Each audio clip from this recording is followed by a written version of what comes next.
কৃষ্ণ ঠাকুরকে নিয়ে যাচ্ছ কেন? ওই জন্মাষ্টমী একদিন। ও ওই জন্যে জন্মাষ্টমী লোকনাথ বাবার মন্দিরে জল ঢালবে তোমরা?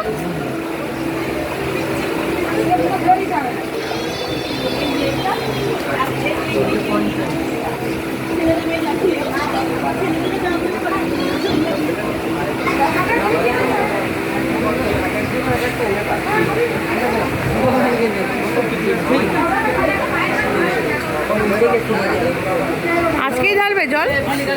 আজকে